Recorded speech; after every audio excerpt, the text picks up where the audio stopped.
Y vamos a abundar tres temas en la protección legal e internacional de la Global Smooth Flotilla. El debate también acerca de Tizoc y la folclorización, que eso lo veíamos la semana pasada. Y un tema también muy importante que es la situación de la Fiscalía General de la República que detuvo, ¿no? Detuvo a estos hombres que están involucrados en el huachicol. Pues entremos con este tema primero del efecto Tizoc y la folclorización, si estás de acuerdo. Y como tú decías, este debate pues tiene múltiples ángulos. Aquí escuchamos el de ustedes, luego tuvimos una entrevista con Diana Manso y luego participó también Raúl Benet y otros también tuvimos la participación de un filósofo, ¿no? Que tuvimos también su ángulo de esta perspectiva distinta. Pero bueno, ¿cuál es el análisis que harías a una semana de este efecto Tizoc y de esta folclorización, querido Federico? Eh, Mira, yo creo que lo más impresionante fue la crónica que nos hizo Raúl Benet, porque él estuvo en la penúltima de las ceremonias, em, que fue donde los bastones ya consagrados en Cuicuilco se entregaron a cada una y cada uno de los ministros entrantes. Bueno, eh, y ahí me queda claro que no estamos ante un circo y no estamos ante un- una representación como fue la película de Tizoc. Ahora, sí hay elementos que a mí me hacen entender por qué Yasnaya Elena Aguilar Gil nos decía, tengamos cuidado, aquí hay un efecto Tizoc. Eh, la ceremonia no es una ceremonia de alguno de los pueblos originarios, es una ceremonia que se crea políticamente, y eso lo subrayó Raúl una y otra vez, es una ceremonia política. Yo ya también había comentado eso en otros espacios. Es una ceremonia política donde la República está piscando otro tipo de elementos. Por cierto, fíjate cómo, Violeta, nadie dijo nada sobre los símbolos de la tercera de las ceremonias de la toma de posesión, que fue ya en la noche. Los medios recalcaron que se habían abierto las puertas de la Suprema Corte, que llevaban cerradas 3 años por, entre comillas, cuestiones de seguridad. Eh, pero a mí lo que me impresionó fue la entrada de la presidenta de la República con toda la parafernalia, es decir, el ritual ceremonial de la República Armada. Los cadetes del Colegio Militar haciendo valla con fusiles y bayonetas, la banda de guerra, la bandera que hace este, el saludo a la presidenta, un detalle ritual importante porque solo a la presidenta o al presidente la bandera en una escolta le saluda, es decir, se baja la bandera, pues porque presidente o presidenta llevan la bandera ellos mismos, son la nación. Entonces la nación saluda a la nación. Ojo, esto es una ceremonia europea. De hecho, en algunas de las monarquías y repúblicas europeas, la bandera cuando saluda se pone en el piso, o sea, toca el piso. Eso no lo imitamos de Europa. Pero, mi punto, Violeta, ¿alguien dijo algo acerca de la ritualidad europea de todo eso? No, ¿verdad? Y eso te da una idea del profundo nivel de racismo con el que estamos discutiendo esto. Porque si vamos a ser objetivos, antropológicamente objetivos, tendríamos que hacer la crítica de todas las ceremonias. Ahora, no estoy muy seguro si nos gustaría el resultado, porque todos tendríamos que estar vestidos de gris. Ellos y ellas, en traje sastre o probablemente en un mono gris, de tal manera que no haya manera de distinguir nada, ¿verdad? Pero eso es odisea del espacio, eh, donde no hay cultura, solo hay tecnología. Muchísimas gracias. Y ya estamos viendo también aquí a nuestro querido abogado David Peña. Muy buenos días, David. David, iniciamos con este primer tema que, como bien decía Federico, toda la semana estuvo en redes sociales y en los medios de comunicación siendo abordado. Y bueno, pues aquí también a propósito de este artículo que publicó Yasnaya Elena Aguilar Gil en El País. Y bueno, dice muy bien ahorita Federico su visión y lo que compartíamos con Raúl Bennett, no estamos ante un circo, sino es un acto político. Y bueno, esta ceremonia que se llevó a cabo en la mañana y en la noche. Y en la noche hay que agregar un elemento importantísimo que aquí estuvimos comentando inmediatamente al día siguiente, pues es en este contexto de la toma ya de posesión en la noche, la transmisión que se hizo en diversas lenguas originarias desde el canal de la Suprema Corte de Justicia de la Nación. Eso nos parece muy, muy importante. ¿Qué decir de este conjunto de elementos, querido David? Gracias, mi querida Violeta, Federico. Mira, yo creo que el tema que habíamos, no sé si lo dejamos pendiente la semana pasada o en qué parte se quedó de lo pendiente, pero justo creo que decíamos o abordamos algunos temas sobre lo que representa o el simbolismo que representa digamos, los dos momentos mucho más cargados en referencia a pueblos y comunidades indígenas, que era el primero, digamos, el que fue en la mañana en Cuicuilco y después ya afuera de la Suprema Corte. Hay otro elemento igual ahí, no sé si lo vieron, pero con la reapertura de las puertas se colocó una portada floral, tradicional, que fue elaborada en Iztapalapa. Ahí, digamos, como esta parte del sincretismo y la mezcla, ¿no? En algunos pueblos de Iztapalapa se siguen utilizando estas portadas florales, sobre todo para cuando son los carnavales, en la entrada de las iglesias. Y entiendo que se regaló a la corte o al ministro presidente, y no sé cómo haya estado, esta portada floral, insisto, elaborada en Iztapalapa para adornar la entrada de la Suprema Corte de Justicia. Otro símbolo más. Creo que la parte, esto que decía Federico, del sincretismo entre la mezcla de los diferentes símbolos o la mezcla entre los diferentes costumbres, por así decirlo, ¿no? De que sean en torno a estas funciones de cargos públicos, están en alguna parte normalizadas, digamos, en la forma que, entre comillas, tradicional que se llevan. Y aquí lo que llamó la atención fue justo la incorporación de estos otros elementos indígenas.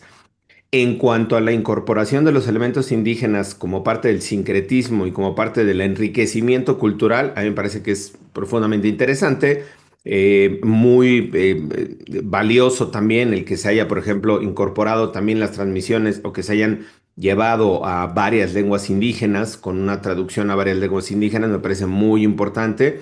No solo es un tema de reconocimiento de la diversidad, de la plurinación que tenemos, sino también de la existencia, del reconocimiento y la garantía de los derechos de las personas de pueblos y comunidades indígenas que hablan todavía y que defienden además su propia lengua.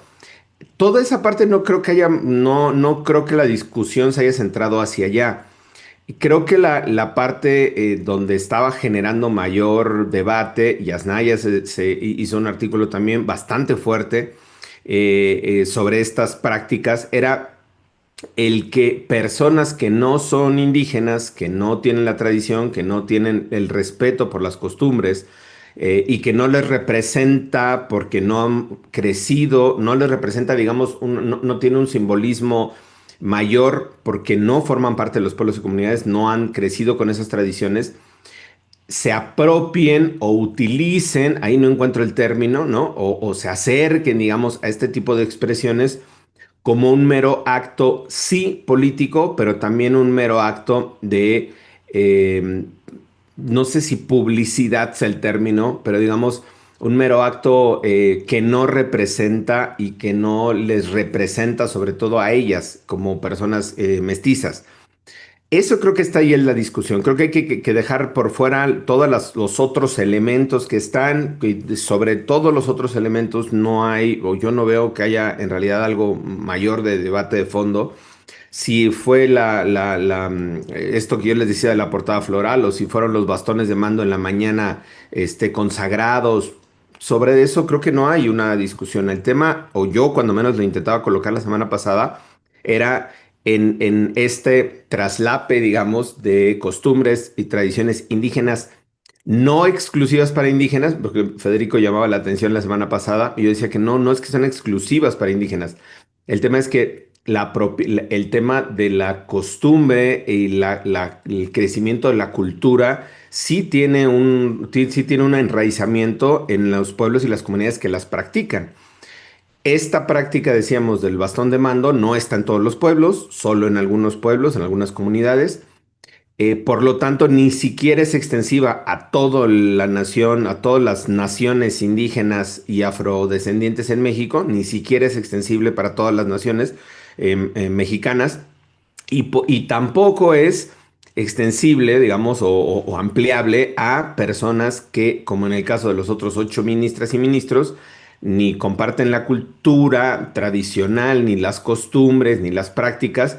Y alguien ponía ahorita en el chat, fue una apropiación cultural, no sé si sea tan fuerte como apropiación cultural, me parece que podría ser un término, sigue siendo un término muy fuerte, pero solamente quería, digamos, colocar la discusión en esto. A mí lo único que yo hacía el debate, digamos, la semana pasada era la extensión de estas prácticas hacia personas no indígenas y sí, y sigo insistiendo que me parece que aún siendo un acto político, sí encajaba o sí encuadraba en esta folclorización, ¿no? Hacer el folclore de pueblos indígenas a personas que no tienen costumbres, que no tienen el valor ni la representación para asumir este tipo de símbolos como lo son el propio bastón de mando, ¿no? Creo que ahí es una parte de la discusión, o hay que ir centrando en la parte de discusión para podemos analizar los otros símbolos o los otros elementos que rodearon la toma de protesta, pero creo que ahí es donde se ha generado mucha más la discusión en la semana, en los días recientes, ¿no? Muchísimas gracias también por este análisis.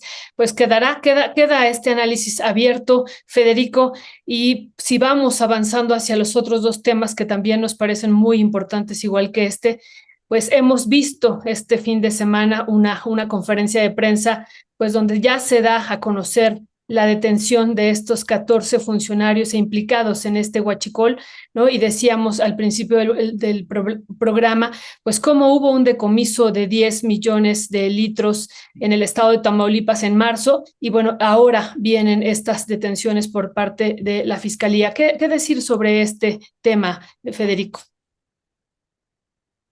Am, de entrada, yo quisiera eh, aclarar una cuestión en la verdad, porque Leonardo Curcio y Riva Palacio, Raimundo, han estado alegando sobre este tema que el problema es que no se nos ha hablado con la verdad. Por ejemplo, Riva Palacio afirma que el trabajo para las detenciones sobre Huachicol Fiscal no empezaron hace 2 años, sino hace apenas 6 meses. Y la verdad se dicha, creo que debemos empezar a criticar más duramente a los comentócratas del viejo régimen que todavía sobreviven, porque nada más me metí hace 10 minutos para revisar Huachicol Fiscal, porque yo recordaba que Raquel Buenrostro había dicho algo de eso. Y resulta que desde mayo de este año, Raquel Buenrostro, que es ahorita la secretaria de la Secretaría Anticorrupción, ya había avisado que en el área de Tamaulipas específicamente se habían detectado desde que ella estaba en el Servicio de Administración Tributaria los problemas de huachicol fiscal y que el problema principal que ellos tenían era que estaban involucradas grandes empresas estadounidenses, porque para que este negocio sea negocio tienes que hacerlo en unas cantidades impresionantes, o sea, barcos grandotes. Y ahora resulta que la prensa de derechas está concentrándose únicamente en un barco, tal vez en dos. Cuando Raquel Buenrostro, que está al frente ahorita de la Secretaría Anticorrupción, nos dice, mira, desde que estaba yo en el SAT hicimos las denuncias y esas siguieron trabajando. Y si no se hizo con más escándalo, es porque había que ser prudentes, hacer bien la investigación por un lado, pero también evitar un enredo comercial que pusiera en peligro las acciones no solo de las empresas involucradas, sino de las empresas que hacían negocios con ellas. Y esto es una cosa importante. El asunto ya estaba avisado en mayo de este año.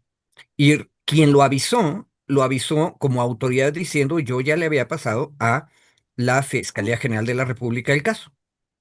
Y de hecho, durante la conferencia de prensa en la que vimos otra vez a Hertz Manero, explicando qué era lo que había hecho, un reportero le preguntó, oiga, pero ¿qué fue lo que le dijo el anterior secretario de Marina? Porque, un detalle importante, Violeta, ¿por qué la Marina está involucrada en esto? Porque desde los años 1930, con una excepción temporal a partir de los años 90 y hasta 2019, la Marina de Guerra es la que ha controlado siempre los puertos y es la que controla a la Marina Mercante. Es más, de hecho, si tú quieres hacer carrera como marino oficial en la Marina Mercante, normalmente vas a empezar el curso en la Heroica Escuela Naval. Este, Eso ha sido desde siempre. El problema es que los comentócratas chilangos, más bien urbanos y que jamás pisan el mar, salvo para ir a la playa, nunca se preocupaban de esos temas. Entonces todo el mundo acusó al obradorismo de militarizar la Marina Mercante. Bueno, este, la Marina de Guerra siempre ha estado involucrada en el asunto y siempre habían sido quienes nombraban a los capitanes de puerto. Y eso es una situación de tentación y de peligro para la corrupción inmensa. Ahora, ¿qué dijo Hertz en la conferencia de prensa en la última semana? Que Ojeda, el anterior secretario de Marina, almirante secretario, le había pedido a la Fiscalía General de la República que hiciera la investigación y que no había hecho ningún distingo, sino que investigara a todo el personal que estuviera tocado por la investigación, todo.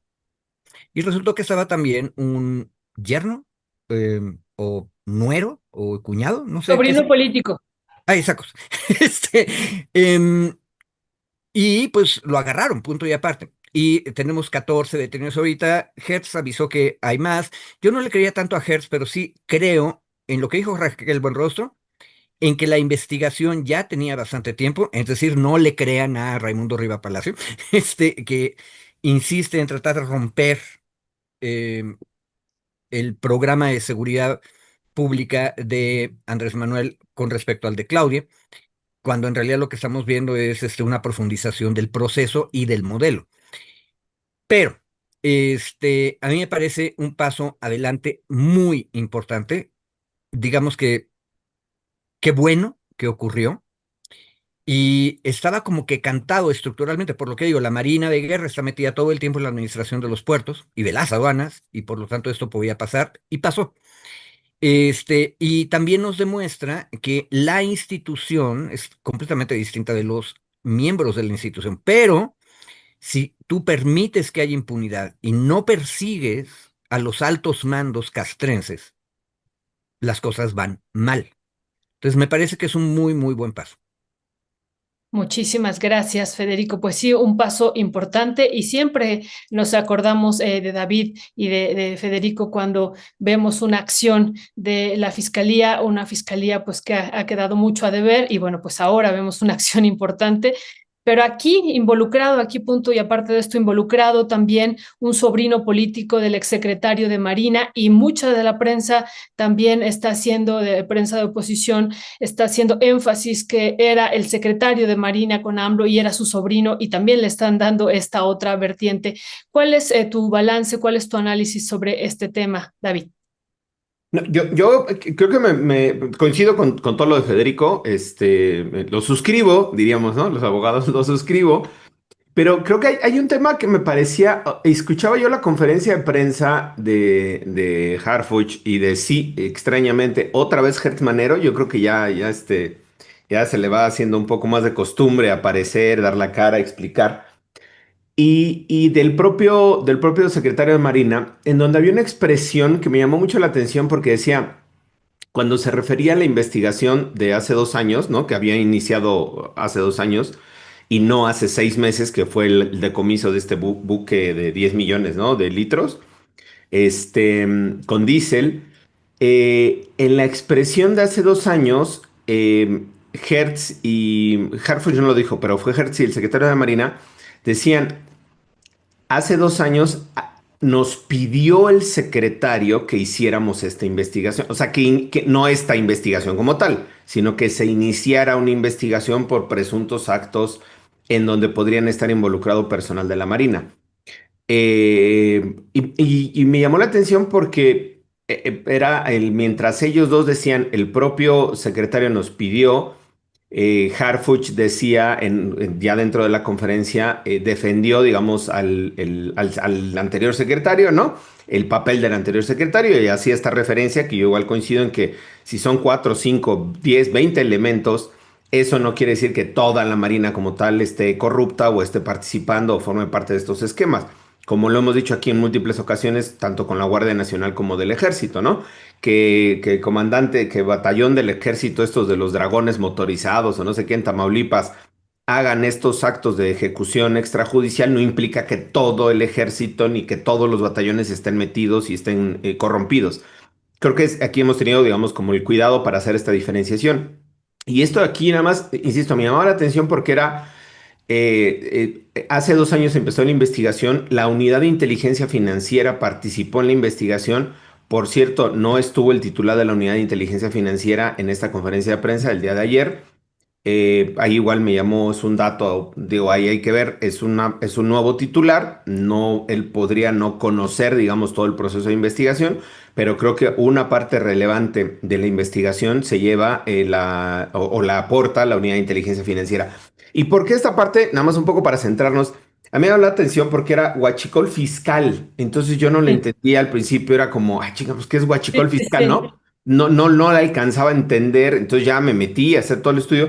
Entonces, un poco nada más, digamos, para la propia comunidad, es una suerte de importación ilegal de hidrocarburos. Así yo lo resumiría, ¿no? Se importan de forma ilegal hidrocarburos de Estados Unidos, se falsifican los papeles, se introduce a México y además ya introducido en México, hasta ahorita sabemos que por algunos de los puertos de Tamaulipas, se hace toda una compleja red de distribución al interior del territorio nacional para hacer valga la redundancia, la distribución de ese diésel. Aquí estamos hablando de diésel solamente, ¿no? No sabemos si había otro tipo de hidrocarburos, pero cuando menos de diésel.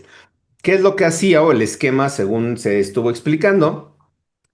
Se metía no como diésel para no pagar los impuestos, se metía como otro tipo de hidrocarburos, se falsificaban los documentos, ingresaba al país sin el pago de impuestos, sin tener esos impuestos, ni siquiera del hidrocarburo en Estados Unidos y comparándolo con los impuestos especiales a productos suntuarios que tienen sobre todo los IEPS, que tienen sobre todo las gasolinas y el diésel, en México, claro que el precio o el costo de este hidrocarburo bajaba por ese ingreso, digamos, ilegal por no pagar impuestos. Al bajar el costo, entonces se volvía en un mercado atractivo, pues para las grandes empresas que tienen flotillas de camiones, tractocamiones y que utilizan grandes cantidades de diésel, porque no solo bajaba el precio, sino en cantidad de volumen, por supuesto que les resultaba muy atractivo. Entiendo que esa es la analogía para guachicolear el término, ¿no? Porque el guachicol que tenemos, que conocemos tradicionalmente, es el robo de la gasolina en los ductos. La gente se roba esa gasolina, la va a vender en el mercado negro, yo no diría, pero en el mercado. Y como ni siquiera la pagó, ni pagó desde luego los impuestos, pues la vende a un precio mucho más barato. Por eso se llama, digamos, la asimilación con huachicol. Ahora creo yo que esta es la punta del iceberg.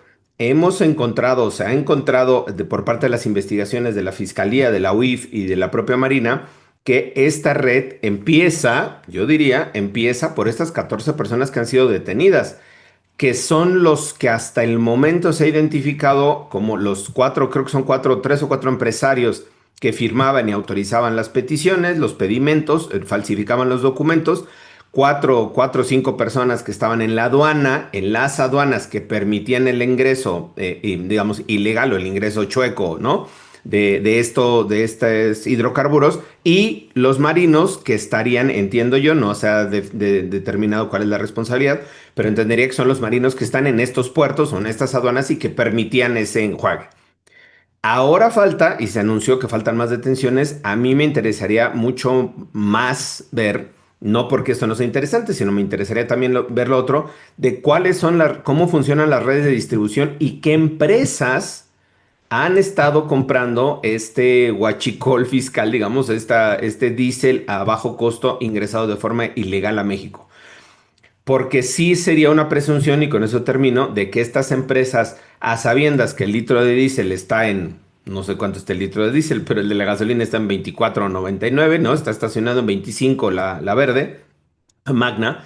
Si estaba en 25, pongamos del precio de la gasolina, y se los daban ellos a 16 o 15, pues claro que ahí hay digamos, la propia empresa tendría que haberse preguntado cómo conseguían ese diésel.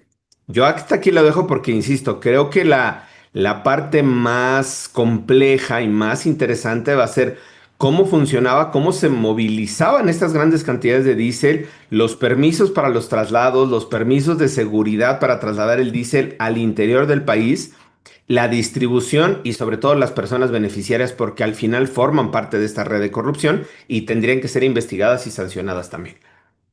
Muchísimas gracias, querido David. Pues sí, aquí esa misma pregunta de repente todos nos las hicimos, ¿no? Esto de huachicol era uno, pero huachicol fiscal, ¿no? Y esto que acabas de explicar me parece bien importante, y todo lo que está imbricado aquí en esto de un fraude tributario, ese es uno de los elementos aquí centrales, ¿no? Con esta parte de la evasión o la reducción ilegalmente de pago de impuestos, ¿no? Que eso es una cuestión que está aquí también en el fondo. Muchas gracias, David, por poner ese punto ahí, me parece central. Federico, ¿con qué cerrarías de este tema para pasar también a este otro tema que propuso David y que nos parece sumamente importante también? Em, Hay una cosa que me preocupaba cuando me regresé a esta nota de mayo de este año, donde Raquel Buenrostro nos recordaba. Y es ojo, que aparte fue una entrevista, si mal no me acuerdo, con el Universal, con Maite. Es decir, para quienes nos escuchen y sean más bien de la derecha, no se preocupen, vean en un medio de la derecha los datos. No sé qué tantos nos escuchen de la derecha, mi querido Federico, No, particularmente, pero está bien la nota. Entiendo el punto, entiendo el punto. no, Perdón. no, de hecho sí, ¿eh? Este, mm, Chécate los comentarios, que no todos son chayos, lo cual es bueno, pero noten ustedes lo que dijo Raquel Buenrostro, que lo estoy poniendo con mis palabras, había que ser prudentes. Este, y el tamaño del problema es impresionante. Ahorita David nos describió el tamaño en términos de extensión a distintos actores de la sociedad, pero piensen ustedes el tamaño en términos de ingreso fiscal. Estaban hablando algo así de 100,000 millones de pesos. ¿Mm? Recordemos que ahorita, Violeta, tú dime, ¿andamos en 5 billones o en cuántos billones de pesos es el presupuesto federal No, hoy? estábamos en casi en 7 punto y pico billones, y se va a incrementar para este año. Ok, el presupuesto federal ha estado incrementándose y ahorita andamos en 7 y feria, 7,5 billones, es decir, 7 millones de millones. Este fraude es de 100,000 millones, es decir, si cada uno de los 7 billones lo dividen entre sí, entre 10, 9,3 billones de ¡wow! 2020. 9,3, ya estamos en 9 billones. Entonces, eso significa que eso es la décima parte de una décima parte del presupuesto, ¿sí? Es decir, es un centésimo del presupuesto federal. Por supuesto que ese dinero tiene que ingresar a las arcas públicas y es terrible que no lo haya hecho. Es inmenso, imagínense ustedes 100,000 millones, ¿sale? Pero el asunto es que si lo comparas con el creciente presupuesto federal, que no es deuda, es impuestos que se están cobrando, entonces se va haciendo más pequeño. Y entonces uno entiende lo que dijo Raquel Buenrostro en mayo, que había que ser prudentes. Queremos detener este agujero en el ingreso fiscal, nos están defraudando, están dejando de pagar impuestos. Sí, pero el tamaño, que es muy grande, y por eso es importante detener la fuga, mm, no puede ponernos a hacer una cacería de brujas que ponga al mercado en problemas, porque le estamos cobrando impuestos a todos los demás. Ojo, pero tampoco podemos quedarnos callados. Fíjate, es una paradoja bien interesante. Hay en la comunidad empresarial mexicana una inmensa cantidad de empresarios que están pagando impuestos y les molesta muchísimo que haya quien, entre su comunidad, se salte las trancas. Mm. Porque en términos estrictos del libre mercado, y que es la ideología que tienen, eso es una trampota. Están haciéndoles competencia desleal. ¿Qué es lo que decía David? O sea, el que está comprando más barato el diésel tendría que preguntar de dónde lo sacaron. Pero peor, o sea, él por qué tiene acceso a ese suministro de diésel barato y otros no lo tienen. Los otros, me puedo imaginar perfectamente que muchas de las denuncias originales vinieron de los otros. Oigan, ¿por qué este que está haciendo mi competencia tiene más barato el diésel? Por ejemplo, ¿no? Estoy volviendo anécdota el problema. Pero de nuevo, en una economía compleja como la mexicana, tienes que ser muy prudente para no desestabilizar todo el mercado, pero tampoco puedes permitir la impunidad. Y me parece que no es malo que estemos ya discutiendo con este nivel de complejidad. Y ahí sí, no nos ayuda el compañero Riva Palacio. Y por cierto, del otro tema, tampoco nos ayuda Leonardo Curcio, que nada más se los leo para que se terminen de enojar quienes nos están escuchando. En el artículo último que escribió, dice, si por el gobierno fuera, deberíamos comulgar con todas las ruedas de molino y tragarnos aquello del país más democrático del mundo, el disparate de la reforma judicial y aceptar que las tasas de crecimiento, fíjense, aquí es donde viene el comentario, son un éxito bendecido por chamanes y por el enorme amor de la Pachamama. Wow. Ok, eso es un comentócrata de la derecha. No podemos estar en ese nivel de abstracción o con Riva Palacio diciendo que fue hace 6 meses y no 2 años. Tenemos que discutir con un poquito más de carnita y es un reto, porque todavía ese nivel tremendamente superficial de debate que acabo de leer es el que impera. Sí, sí, sí, sí. Ojalá y nos puedas compartir ese texto, Federico, para también socializarlo con la audiencia y pues después Para que se enojen. sí, sí, sí, sí, sí, sí, muy, muy importante también que nos lo compartas y esa discusión, cómo colocan ese tema así.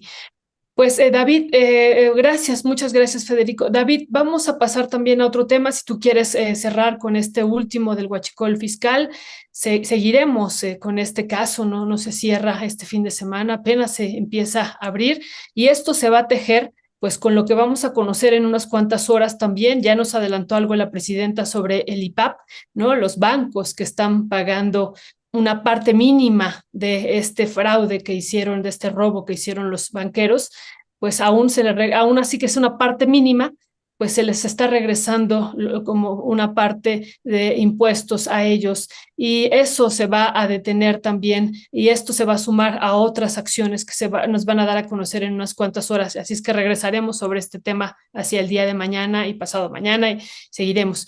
Pero tú has propuesto un tema que nos parece también muy importante, esta protección legal e internacional que pudiera tener y que tiene esta Global Sumut Flotilla.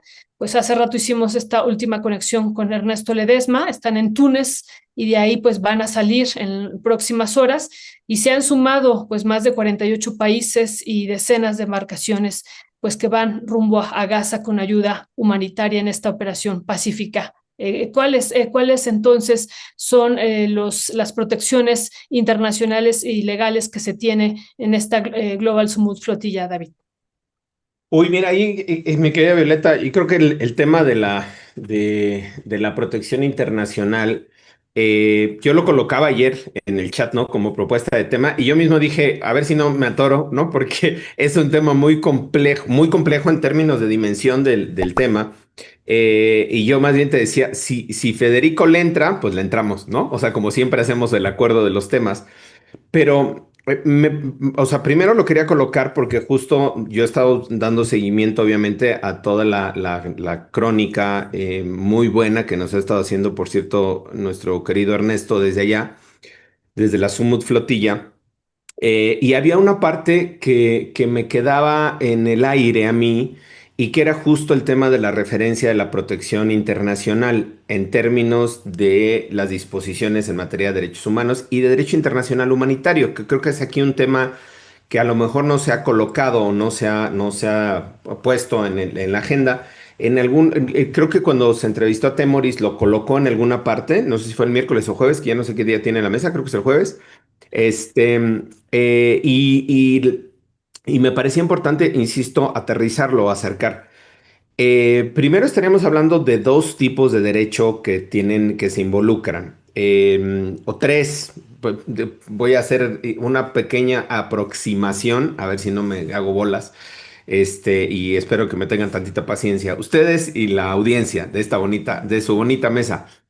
A ver, primero estamos hablando del derecho internacional marítimo, que es un derecho internacional general. Este está establecido sobre todo para límites territoriales, o sea, el territorio no solo es la parte física, los límites territoriales también se extienden en el mar y hay un derecho internacional, convenios a nivel internacional para la protección de aguas, sobre todo de aguas internacionales, límites costeros, taludes costeros, ¿no? De cada uno de los países que tienen mar como parte de su territorio. Entonces, a nivel de este derecho internacional marítimo, se han construido, digamos, acuerdos para poder regular tanto el paso de los navíos en términos de las aguas internacionales como la protección o restricción en general internacional de aguas internacionales, que son aquellas aguas en las que no se tiene propiedad ningún país colindante o ningún país costero. Ese es, digamos, el primer gran bloque de derecho que tenemos que referenciar, el derecho internacional marítimo. El segundo, yo colocaría desde luego el tema de derechos humanos. Eso ya es muy conocido, el tema de las convenciones, los tratados en Naciones Unidas, ¿no? Sobre todo, ahora hablando a nivel internacional y del sistema interamericano en México. Y el tercero, que es el que me parece mucho más interesante y profundamente complejo, y miren, saqué aquí mis libros, ¿no? De la historia del derecho de conflictos, porque se tendría que invocar o se tendría que estar invocando también el derecho internacional humanitario, que es distinto al derecho internacional de los derechos humanos. El derecho internacional humanitario es aquel que se invoca o que rige tratándose de conflictos armados. Pueden ser conflictos internacionales entre dos países, como en este caso Israel y Gaza. No es un conflicto, es un genocidio, pero me refiero en términos de cómo está establecido tanto las convenciones como los tratados. Al final es un conflicto porque hay dos partes, digamos, que están, valga la redundancia, en conflicto, ¿no? Utilizo el término conflicto, no me vayan a funar aquí en el chat. No, yo sé que no es un conflicto, es un genocidio, pero en términos de las disposiciones legales así se reconoce.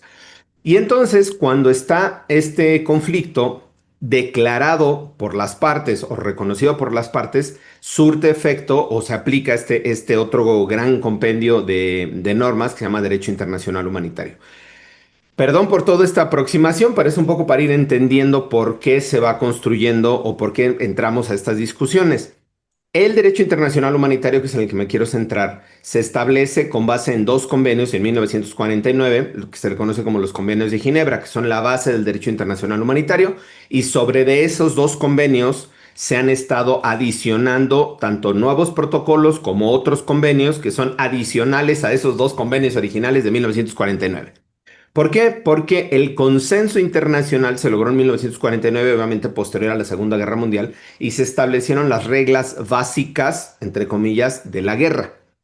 Es un derecho, también se le conoce como derecho de guerra, digamos, el derecho que regula la guerra. Pero a lo largo de los años, del 49 hasta la fecha, claro que se han visto rebasados el contenido de esos tratados, de esos convenios originales de 1949, por la propia realidad y la diversificación de medidas, acciones, armas que se han, digamos, sumado al espectro internacional en estos 60 años. Regreso al punto, ahora sí, perdón por toda la construcción. En uno de estos convenios, bueno, en los protocolos adicionales a los convenios de Ginebra, en distintos, y yo decía que ha habido distintos, varios de ellos, el que yo me estoy refiriendo ahorita, que quiero comentarles y leerles, es el protocolo adicional del 8 de junio, que se llama Protocolo Adicional Segundo, del 8 de junio de 1977. Y ahí establece protecciones específicas tanto a las personas civiles que no están inmersas en el conflicto, como en ese el caso de las 400 o ya no sé, 500 personas que van en la Sumut Flotilla, que son personas civiles ajenas al conflicto, es decir, de ninguna de las dos partes, ¿no? Como la protección a buques o embarcaciones. Y aquí el protocolo, les decía yo que es del 77, ¿sí? Les dije, sí, 77, establece la protección especial a buques y embarcaciones sanitarias Ujú. relacionadas con salud. Pero hay otro parágrafo, y ahorita lo leo, justo que establece la existencia de otro tipo de buques que no sean sanitarios ni hospitales, en donde entraría la Sumut Flotilla, y la protección del derecho internacional humanitario.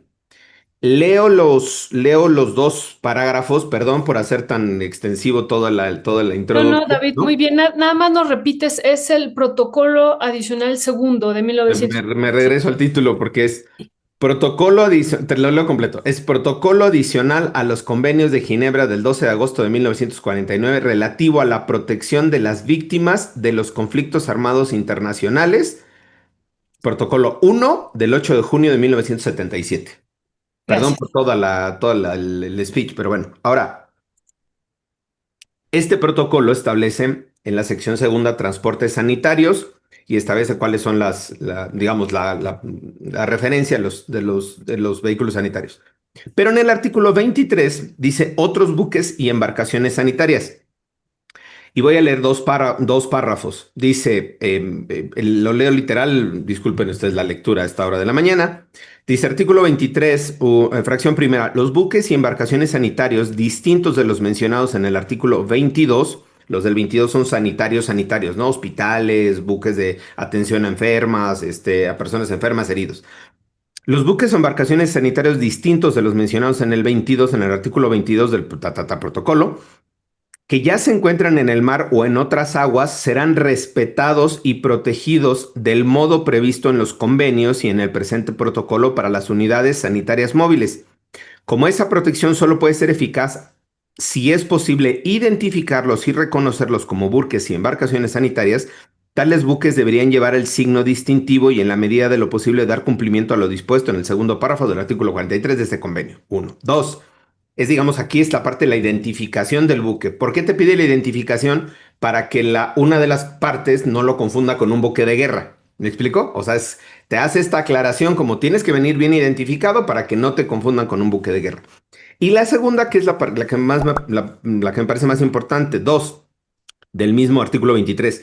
Los buques y embarcaciones a que se refiere el párrafo primero permanecerán sujetos a las leyes de guerra, que es el derecho internacional humanitario. Aquí dice, todo buque de guerra, estos no son de guerra, que navegue en la superficie y que esté en condiciones de hacer cumplir inmediatamente su orden, podrán ordenarles que se detengan. Aquí vean la referencia. Un buque de guerra, es decir, de los estados que sí están en conflicto, le dice a este otro buque, que sería la Sumut Flotilla, un buque de guerra le dice al otro buque, que se puede ordenar que se detengan, que se alejen o que tomen una determinada ruta. Y todo orden de esta índole deberá ser obedecida. Esos buques y embarcaciones no podrán ser desviados de ningún otro modo de su misión sanitaria mientras sean necesarios para los heridos, enfermos y náufragos que se encuentren a bordo. Con esto termino.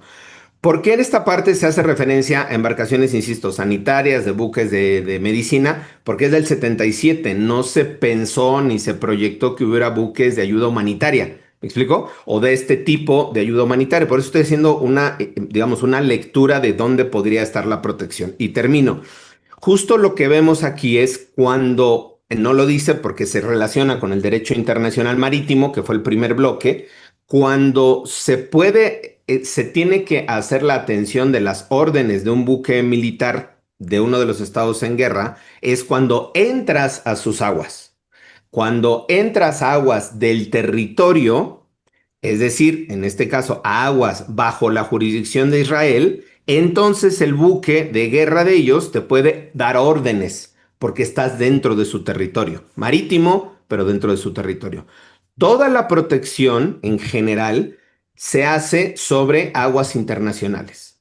Cuando tú estés o mientras tú estés en aguas internacionales, no tiene jurisdicción el Estado, ni los buques de guerra del Estado, ni mucho menos podrían ni acusarte, ni detenerte, ni encarcelarte, porque hay una protección expresa precisamente para este tipo de buques que se encuentran en aguas internacionales de acuerdo al derecho internacional marítimo y protegido, identificado y protegido de acuerdo a la ley, a los convenios adicionales de los convenios de Ginebra, a los protocolos y los convenios adicionales de Ginebra de 1949, en tratándose específicamente del derecho internacional monetario. Hay protección expresa, insisto, para que este tipo de buques, este tipo de embarcaciones no sean detenidas, obviamente no sean atacadas, las personas no sean secuestradas, presas, acusadas y no sean encarceladas justo porque estamos en esta protección especial del derecho internacional humanitario.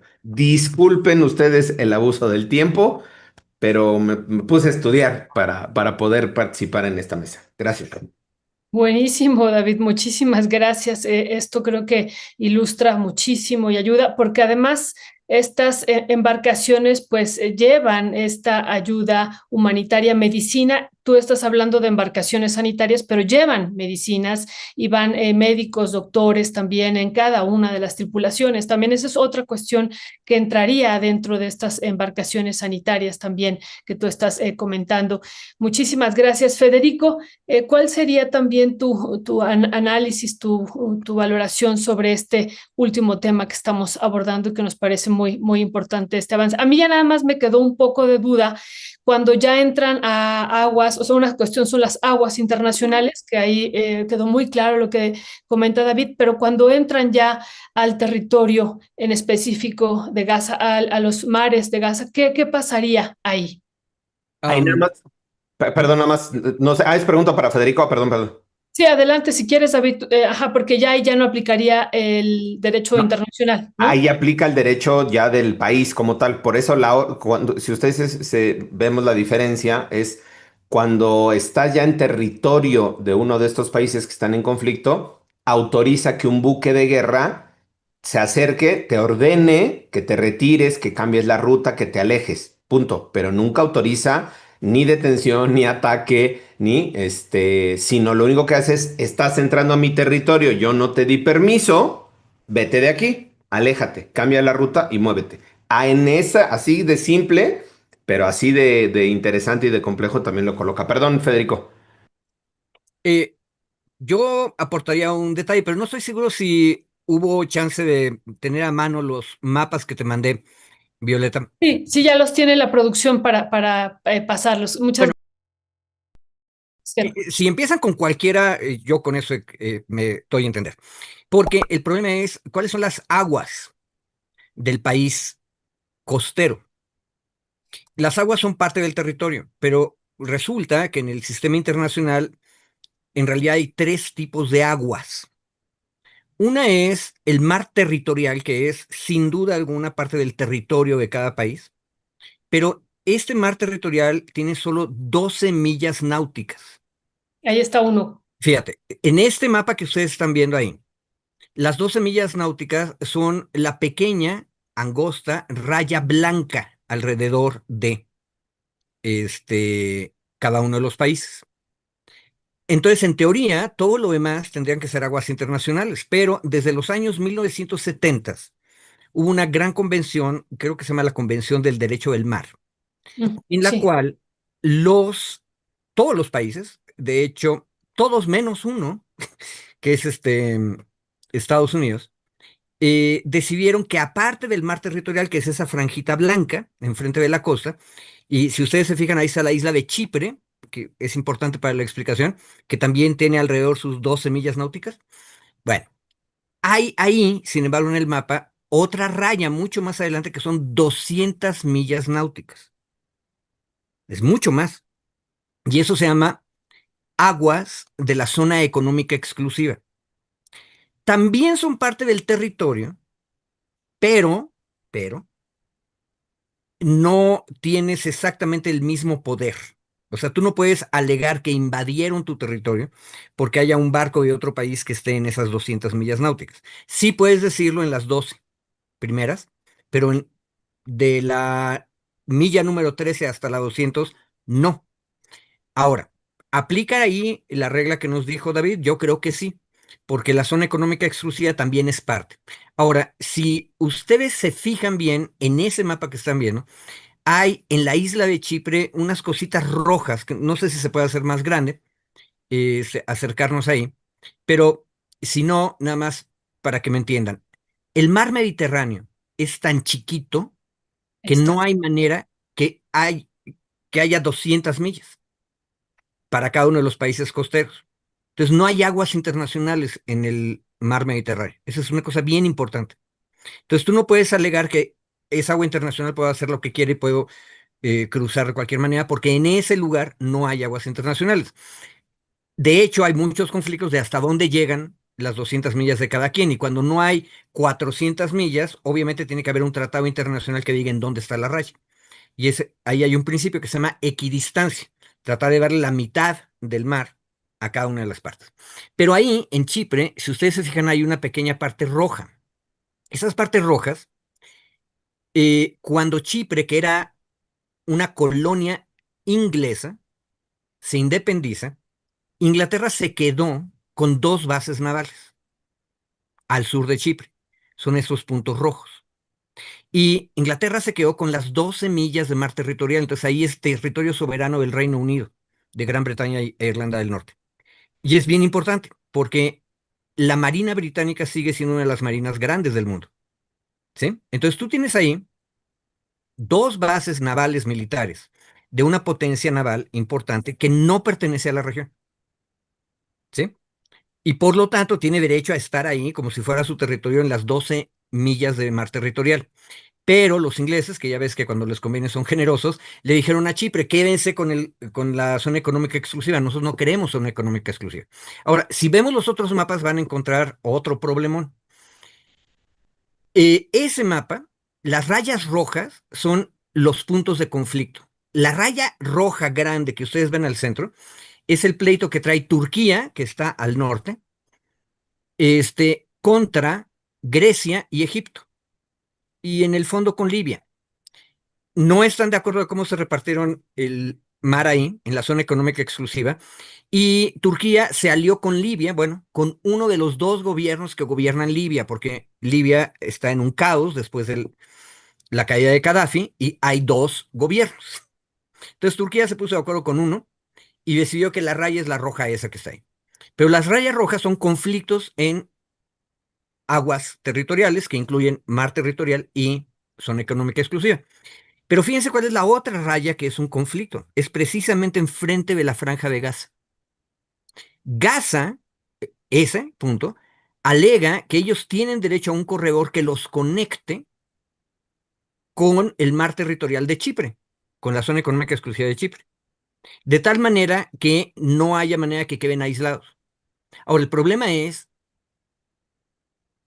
en el territorio de la antigua Palestina, hasta 1948. ¿Cuántos estados hay reconocidos por el sistema internacional? Por eso es tan importante este debate de si reconocemos o no reconocemos al Estado palestino. No todo el mundo reconoce al Estado palestino, porque en los acuerdos de paz de Oslo de los años 90, Israel y Palestina quedaron que iban a negociar una solución de dos estados, pero nunca siguieron adelante. Entonces no queda claro si ya hay dos estados. Y el problema de la crisis de Gaza ahorita es precisamente que Israel alega que el gobierno democráticamente electo de la Franja de Gaza, el gobierno palestino, que está dominado por Hamas, porque Hamas no es solamente una organización armada, es también un partido político que supo ganarse los votos de la población. Esa es la razón de fondo democrática por la cual Israel está atacando en masa a toda la población, porque la mayoría de la población votó por Hamas. Ahora, ¿es Hamas el gobierno del Estado palestino? Bueno, ese gobierno del Estado palestino, liderado por Hamas, es el que pidió este corredor. Pero en la realidad, si ustedes ven, creo que fue el primerito mapa que mandé, no existe el corredor. Israel se queda con la mayor parte del corredor y ahí hay un problema, porque en teoría la flotilla, Sumud, ahorita me decías estaba en Túnez, ¿sí? Sí, Bueno, Túnez tiene su propio mar territorial y luego, junto a Túnez, si siguen por la costa sur del Mediterráneo, van a estar en aguas de Libia. Y la pregunta es, ¿cuál de los dos gobiernos de Libia, van a querer encontrarse? Bueno, podrían irse por el norte, ¿sí? Y entonces están en Grecia. La pregunta es, la República de Grecia, ¿cuál es su posición respecto de la flotilla? ¿Sí? ¿Los va a dejar pasar o no los va a dejar pasar? Si logran pasar las aguas griegas, turcas en este asunto, y llegan a lo que Palestina ha pedido que sea su corredor de zona económica exclusiva y mar territorial, el problema es que Israel no reconoce ese corredor y entonces estarían en aguas de la zona económica exclusiva de Israel y entonces la marina israelí podría hacer lo que dijo el compañero David. Esto no fue una explicación de derecho, es la geografía del asunto. Un detalle, habría que ver cuál es el posicionamiento geopolítico del gobierno o de los dos gobiernos, perdón, de Libia.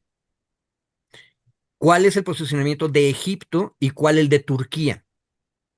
Porque en medio de las constantes alianzas y contraalianzas del Medio Oriente, o para ser más europeos, porque finalmente es nuestra tradición cultural, del Levante, ese enredo del Levante, del Oriente Medio, no nos deja imaginarnos con quién te podrías topar aplicando las normas que dijo David.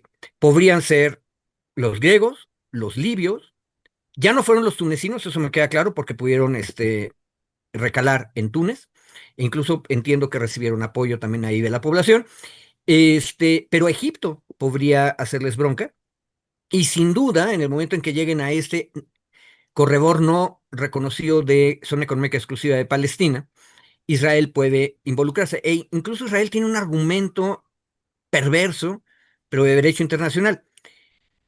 Todavía no terminamos de hacer la solución de los dos estados y aparte el gobierno del Estado palestino en Gaza ha desaparecido por las razones que ustedes quieran, en parte porque ellos lo destruyeron y por lo tanto no puede ejercer la soberanía sobre esta zona, entonces la ejerzo yo. sí. Y eso es la parte más terrible de la historia, porque son 200 millas náuticas. No estoy seguro de eso cuántos kilómetros son, pero creo que es 1.5 también. Entonces algo así como 500 kilómetros que tienes que navegar con el peligro de que te topes con la marina israelí.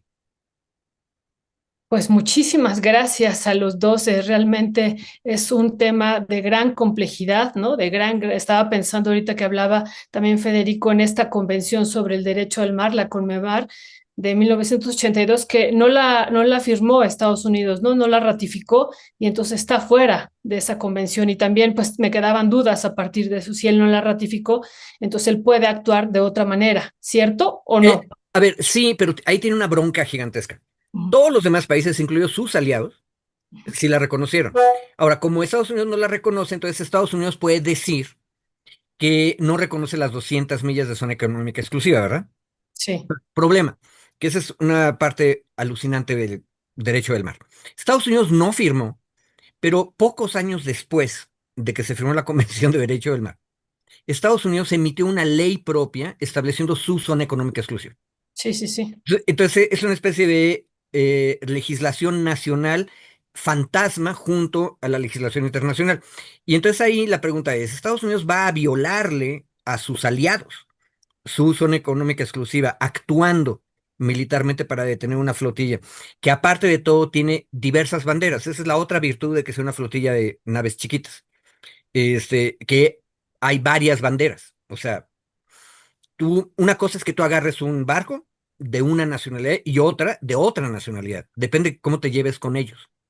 ¿Sí? Entonces, me parece una muy buena estrategia de la Sumut haber juntado a mucha gente en embarcaciones pequeñas, porque le haces más complicado al Estado que trate de detener la flotilla, las consecuencias internacionales. Pero, honestamente, no creo que Estados Unidos vaya a hacer eso, Mm. porque nada más un último comentario. Acuérdense ustedes que cuando teníamos la crisis en Siria, creo que fue hace como 5 años, 6, 7 años, un día de pronto uno de los dos portaaviones chinos se fue a hacer entrenamiento, cruzó el canal de Suez y se puso enfrente de Siria, es decir, en medio de Chipre y de Siria. Es decir, en medio de dos aguas territoriales que no eran suyas. ¿Sí? O sea, ¿qué está haciendo ahí un portaaviones de guerra chino? Y ellos dijeron que nomás estaban entrenando y estaban viendo. Ahora sí, como en el chiste mexicano, nomás Más Milán. bien, nomás milando. Exactamente. Este, ahora, eso se consideró como una jugada geopolítica diciendo, aquí estoy, no se vale que hagan ustedes un reparto del Medio Oriente sin tomar en consideración a China, que depende del petróleo del Medio Oriente. Este, pero si eso causó escándalo, un portaaviones, una maniobra grande de la Marina de Estados Unidos es mucho más complicada. Y Estados Unidos en eso prefiere actuar a través de Israel. Ahora, Israel no es un buen aliado de Estados Unidos. Creo que eso ya se dieron cuenta. Ellos toman sus decisiones y luego en Washington tienen que ver cómo las explican. Entonces, creo que a eso demuestra la valentía de las compañeras y compañeros que van en la flotilla. Pero Así es. todavía les falta un tercio del camino. Sí, sí, todavía viene una parte intensa y estamos ahí permanentemente todos los días, todas las horas ahí pendientes. Pues querido Federico, querido David, una extraordinaria mesa, un análisis brillantísimo de ambos. Gracias, gracias. Como dicen, me quito el sombrero, ¿no? Y son unos masters de masters. Gracias. Y estaremos compartiendo este segmento que último también que me parece muy importante y que sirve mucho ahorita para la flotilla, pues para estos 48 países que están involucrados en esta acción humanitaria. Les mandamos un fuerte abrazo. Perdón, mi querida Violeta, solo Adelante. un último comentario y ya sé los tiempos. Nada más, es que de los tres bloques que habíamos hablado al principio, Federico se aventó magistralmente el primero sobre el tema del derecho marítimo, ¿no? Y yo hice mucho más referencia al tercer bloque que es de derecho internacional humanitario. Pero el segundo bloque, que era de derechos humanos, quedó en el aire, solo para tener la referencia, ¿no? Hay unas resoluciones distintas que se han estado adoptando en el marco del derecho internacional humanitario, en donde te dice que te sujetas a las reglas del derecho internacional humanitario, pero también a las reglas del respeto de derechos humanos. Es decir, ahora entra en el segundo, por eso lo ponía en medio el componente, porque el primero era el marítimo, que es el complicado, que Federico muy bien nos ilustró. Ahora, paréntesis, podrá pensar la gente que nos pusimos así como 4 horas a distribuirnos los tiempos, esto y los temas, y no. Casualmente pusimos el tema ayer, cada quien agarró una de las partes y Casi mira, por la madrugada, diles. casi por la madrugada embonó muy bien las explicaciones, pero solo sobre el segundo bloque que me quedó pendiente era una de las primeras referencias es la resolución 23 adoptada por la Conferencia Internacional de Derechos Humanos en Teherán, imagínense, en 1968, en donde establece que los derechos humanos serán respetados aún en casos de conflictos internacionales y aún en casos donde se aplique el derecho internacional humanitario. Es decir, es una suerte ¿cómo decirlo? Como de reforzamiento. Los derechos humanos tienes la aplicación obligatoria internacional, nacional e internacional. Cuando hay un conflicto, además se establece el derecho internacional humanitario, pero no desaparece este otro, no subsume uno al otro, sino que los dos coexisten en un caso de conflicto y por lo tanto, además de las obligaciones que tienes en materia del derecho internacional humanitario, derecho de guerra, tienes todas las obligaciones en materia de derechos humanos, entre ellas, y termino, la de un juicio justo, tribunales independientes para que las personas sean juzgadas, procedimientos penales, debido proceso, presunción de inocencia, todos estos conjuntos de derechos humanos que ya son mucho más asequibles para nosotros, mucho más cercanos, también se tienen que seguir respetando aún en este supuesto o en estos supuestos donde se involucre ya el derecho internacional humanitario. Perdón nada más porque me Sí. pareciera para completar esta triada de la que estábamos Sí. haciendo después de la excelente explicación del derecho marítimo de mi querido Y Federico. nada más un extra sobre el punto de derechos humanos. No me acuerdo ahorita cuál es el estatus, pero yo hasta donde estudié me quedé que había una declaración de la ONU señalando la obligación de todos los seres humanos de defender los derechos humanos. Mm. Y esto derivó después en normas para proteger a los defensores de derechos humanos. Pero entonces, cuando llegue el momento en que la Marina israelí detenga a la flotilla tiene un argumento muy fuerte diciendo que ellos no solamente están ahí como solidarios que quieren ir a ayudar a personas a las que hay que respetar sus derechos humanos. No, ellos están ahí cumpliendo una obligación internacional que es defender los derechos humanos. Y por lo tanto el Estado de Israel no debería impedirles hacer eso. Ahora, no me acuerdo si nada más se quedó en declaración o ya tenemos una obligación más dura, pero sin duda es un argumento. Ahora, es poco probable que los marinos militares israelíes vayan a hacer caso de eso. Pero bueno, ya. Ese es otro tema, la parte también Que esa es política. la parte política, digamos, Sí, nosotros la nos fuimos a la parte parte- legal, porque alguien ponía en el chat, pero a Israel le vale Pues cacahuate sí, todo Pues eso. sí, y Bueno, a acaba, ver, nosotros estamos haciendo el análisis de las obligaciones, las es y disposiciones. por eso son valientes las importantísimo. compañeras y compañeros. Exactamente, porque a sabiendas de todo eso, siguen en la flotilla. Perdón, nada más, ya me piqué, Sí, ahora me aguantas. es que, querido David, sé que es un tema bien importante, nada No, más no, que nada más ir a la última referencia, está perdón. esperando. Hay otra resolución del 70 igual, que esa es un poco la busqué rápido, lo que decía referencia a Federico, y se convirtieron, de declaración se convirtió en principios básicos. Entonces son principios básicos para la protección de las poblaciones civiles en los conflictos armados y el primer punto te establece los derechos humanos fundamentales aceptados en el derecho internacional y enunciados en los instrumentos internacionales siguen siendo plenamente válidos en casos de conflictos armados. Otro componente igual, solo para reafirmar este tercer elemento que decíamos en la tríada del derecho. Gracias, mi querida Violeta. Perdón No, por el... no, no, al contrario, una disculpa y la situación es que deberíamos de seguir con este tema. Ojalá podamos hacerlo a lo largo de la semana. Es muy importante también esto en términos jurídicos. Y ahorita tenemos que cortar por David Barkin y ya vamos a cumplir casi una hora y media de mesa, ¿no? Hora y media de mesa. Así Bueno, es. nos picamos. Sí, no, además muy importante este tema, así es que si nos lo permiten, seguimos con este tema que es muy importante y aparte, pues como ustedes dicen, está la situación política que esta mañana hemos dado a conocer lo que ha publicado Donald Trump, este ultimátum que ha mandado y eso es muy preocupante. Pero bueno, ya regresaremos sobre esto. Les mandamos un fuerte abrazo, gracias por esta hora y media, casi una hora 20 minutos y seguimos en comunicación, queridos Federico y querido David. Lindo, Gracias. lindo semana. Seguimos. Cuídense todas y Gracias. todos. Saludo a la audiencia. Abrazos.